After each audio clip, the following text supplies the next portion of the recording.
Kelakuan 22. Dek, tunggu, Mas Fian. Gadis yang dipanggil terkejut. Pemuda yang mengisi hati tidak disangka kini ada di depannya. Ia menunduk campur aduk. Dek, di rumah sedang ada acara. Maaf, Mas. Putri mau lamaran. Akuinya tidak berani menatap berusaha menahan tangis. Dek, seperti dihantam batu besar. Kenapa jadi seperti ini? Rasanya sakit sekali. Wanita yang dicintai akan bersanding dengan pria lain.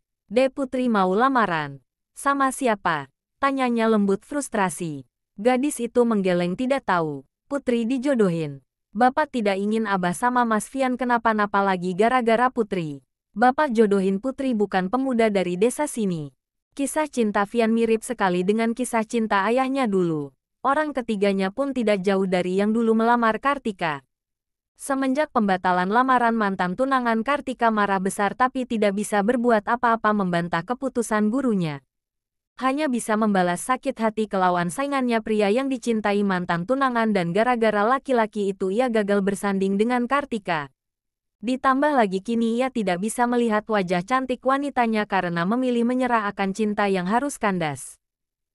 Mantan Kartika terus memberi serangan tidak terlihat sampai Abah menitipkan putra tunggal beliau ke mertua karena setiap kali pulang kampung sering kecolongan lelaki yang membenci juga tidak segan menyakiti Fian. Beliau tidak apa-apa tinggal sendiri asal putra titipan almarhumah istri dalam keadaan baik-baik saja. Istri beliau meninggal saat Fian berusia 1 tahun. Sekarang cinta itu terulang kembali. Semenjak pertunangannya gagal ia tetap tidak bisa berpaling dari bayangan Kartika. Memilih membujang seumur hidup dan tanpa disangka keponakan mencinta gadis yang mencintai pria lain tidak lain pemuda itu anak dari saingan cintanya. Meski gadis pujaan tidak pernah mengaku begitu pula Fian tapi sikap keduanya saat bertemu sangatlah terlihat. Salah tingkah, malu-malu, menahan senyum, melirik sembunyi-sembunyi. Dan salting keduanya sering dipergoki warga maupun teman-teman sebaya mereka karena sangat sulitnya mengendalikan rasa di hati ingin menatap sebentar saja pujaan yang dicintai.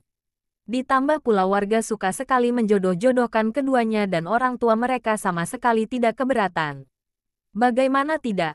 Abah dan ayahnya Putri merupakan teman satu pondok.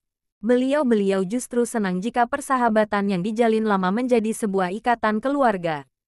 Semakin besar rasa sakit yang menggerogoti hati dan benci. Kenapa pria itu terus merebut wanita yang sangat berharga? Sekarang cinta keponakannya pula. Hilangnya Fian rencana darinya dan keponakan untuk membalaskan semua sakit yang dirasakan keduanya. Maaf, Kak, Putri permisi dulu. Pamitnya menahan tangis. Tidak ingin berlama-lama. Dia sudah menerima tawaran pinangan lain orang yang wajahnya saja tidak ia tahu. Ini demi kebaikan semua. Dia juga yakin ayahnya tidak akan salah memilihkan jodoh untuknya. Dek, selamat ya, ucapnya meski berat. Namun, ia juga tidak bisa berbuat lebih wanita pujaannya sudah cukup umur untuk di desanya ini sedangkan ia sama sekali belum mempunyai bekal. Kuliah pun belum selesai apalagi bekerja. Terus ia menafkahinya dengan apa? Masak ia uang saku dari abahnya jika memaksa. Gadis 18 tahun itu mengangguk sebelum benar-benar meninggalkannya masuk rumah. Sudah tidak ada semangat mukanya lesu tertunduk. Ibarat tanaman hatinya kekeringan layu. Dita menghampiri merang asteriskul pundak dari samping memberi dukungan teman baru. Kasihan patah hati. Kenapa gak kamu lamar bro? Kalau sayang. Mau lamar bagaimana? Kuliah saja belum tuntas. Apalagi kerja. Mau tak kasih makan apa dia? Ikat saja bro depan rumah. Parah, kamu kira Dek Putri kambing. Didorong kesal menjauh melepaskan diri. Orang lagi patah hati malah diolok. Dita tertawa terpingkal-pingkal disusul yang lain. Kasihan tapi memang somplak temanya satu ini. Tawa Fian loading sesaat karena harus sedih dulu baru ikut tertawa menghapus air mata yang ditahan. Pikirannya jadi ternoda berpikir yang aneh-aneh. Parah memang pria ini. Dira asteris engkul lagi pundaknya oleh pria menyebalkan tersebut membisikkan kata-kata mujarab menghentikan lagi kesedihan.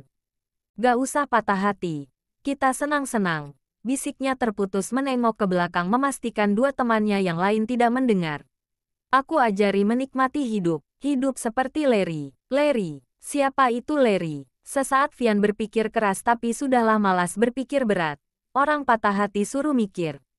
Mereka melanjutkan jalan yang berkelok dan tidak rata naik turun nanjak lagi kanan kiri dihiasi sawah yang membentang.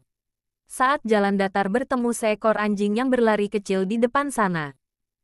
Awalnya semua berjalan lancar, tidak ada yang mencurigakan sampai akhirnya mereka dibuat mengerutkan kening. Tiba-tiba teman pembuat onar duduk jongkok seperti hendak merangkak.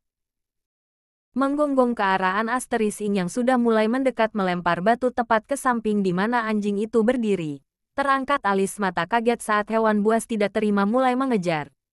Tanpa mereka sadari teman laknat sudah lebih dulu berlari pergi. Kocar-kacirlah semua mengejar Dita termasuk si Asterising. Dita si Asteris Alan.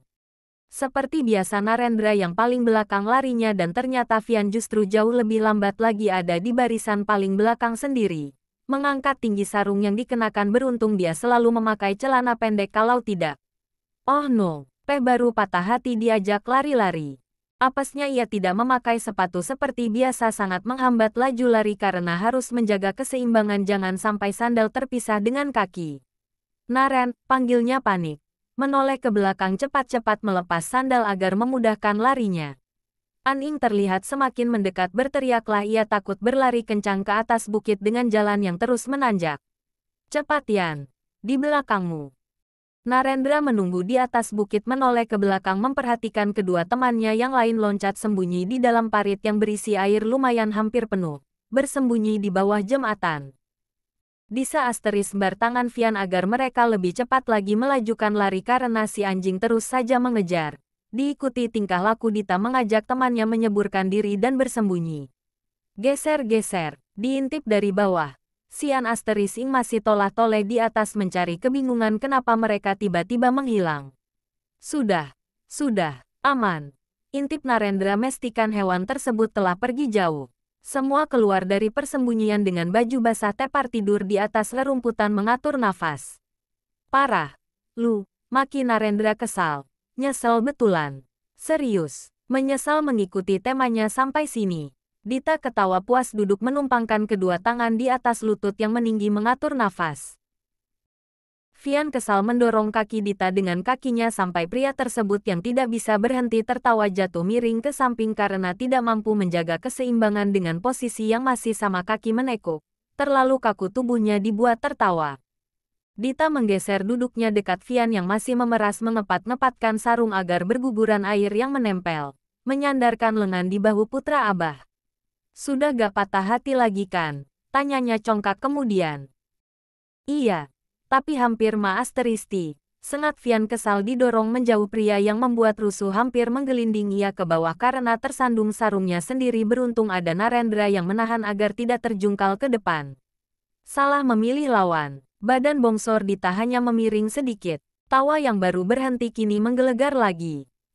Setelah puas tertawa dan memastikan kadar air di jaket yang dikenakan berkurang memakai kembali, lantas Narendra berdiri mengajak pulang.